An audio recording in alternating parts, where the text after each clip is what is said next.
Hello everyone and welcome to my channel. पिछले video में हमने पर्टिकुलर इंटीग्रल निकालना सीखा था, जहाँ पे q इज इक्वल टू था e की पावर में ax। अगर q e की पावर में ax में दिया गया है तो हम कैसे पार्टिकुलर इंटीग्रल निकालेंगे, वो हमने पिछले वीडियो में सीखा था। अब हम सीखेंगे कि अगर q की जगह पे हमें sin ax और cos ax दिया गया हो तो हम क्या करेंगे। तो सबसे पहले क्या करेंगे, जो हमें डी स्क्वायर होगा उसकी जगह पे माइनस ए स्क्वायर लिखेंगे और डी वाला ऐसा ही टर्म रहेगा।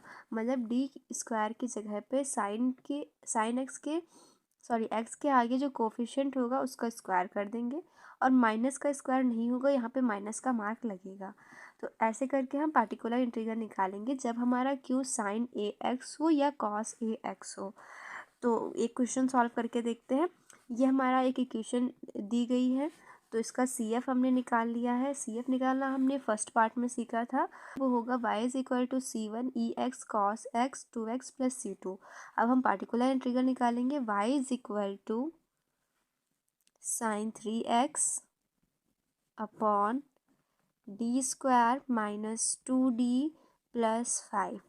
अभी हमने यहाँ पे सीखा है x के आगे कोफिशिएंट होगा उसका स्क्वायर कर देंगे, जहाँ पे डी स्क्वायर होगा और डी वाला टर्म जो है वो हम ऐसे ही लिखा रहने देंगे। जो डी स्क्वायर है तो वहाँ पे हम थ्री का स्क्वायर रखेंगे, क्योंकि ए की जगह पे यहाँ पे थ्री है, तो यहाँ पे हम लिखेंगे डी की जगह पे हम लिखेंगे माइनस थ्री थ्री ज़ा nine minus two D plus five.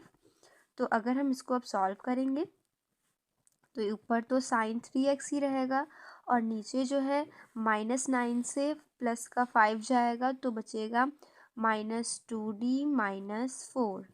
अब हम क्या करेंगे,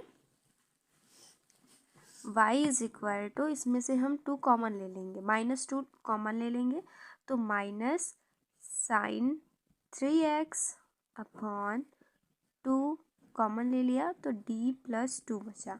हमारे पास d प्लस टू बचा। अब हम क्या करेंगे, हमें पता है कि हम ए स्क्वायर जो है वो सिर्फ डी स्क्वायर की जगह पे ही लिख सकते हैं। तो अब यहाँ पे डी है, अब इस डी को कैसे हटाएंगे, तो हम ऊपर नीचे डी माइनस टू और डी माइनस टू से रेशनलाइज कर देंगे।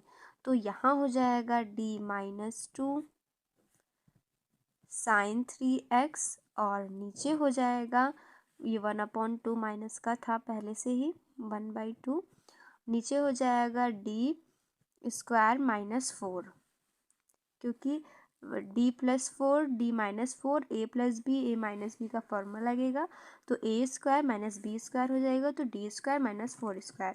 अब हमें फिर से यहाँ डी स्क्वायर मिल गया है तो यहाँ पे हम माइनस का ए स्क्वायर रख सकते हैं।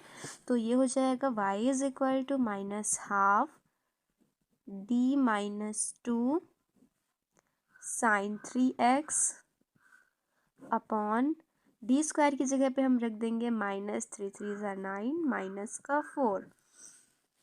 अब इसको हम थोड़ा और सॉल्व करेंगे तो ये हो जाएगा नाइन फोर थर्टीन टू ज़ा 26 और ये माइनस है ये भी माइनस है तो माइनस माइनस प्लस हो जाएगा तो 1/26 आ जाएगा।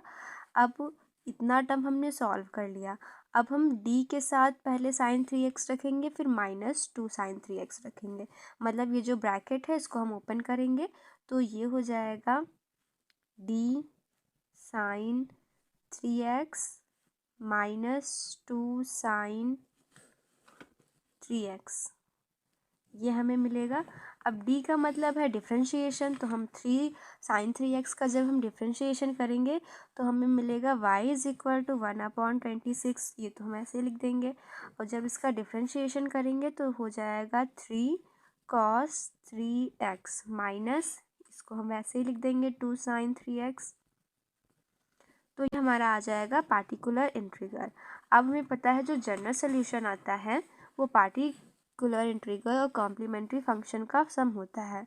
मतलब general solution is equal to C F plus P I. तो सी एफ हमारा आया था ये सी एफ भी हम सॉल्व करके निकालते हैं, जो कि हमने फर्स्ट वीडियो में निकालना सीखा था, तो फर्स्ट पार्ट आप ज़रूर देखें। तो सी एफ हमें मिला है C1, तो यहाँ लिखेंगे y is equal to C1 EX cos 2x plus C2। ये हमें सी एफ मिला है, और इसका जो पार्टिकुलर इंटीग्रल आया है वो ये आया है, तो इसको भी हम ऐसे ही लिख देंगे 1/26 3 cos 3x minus 2 sin 3x।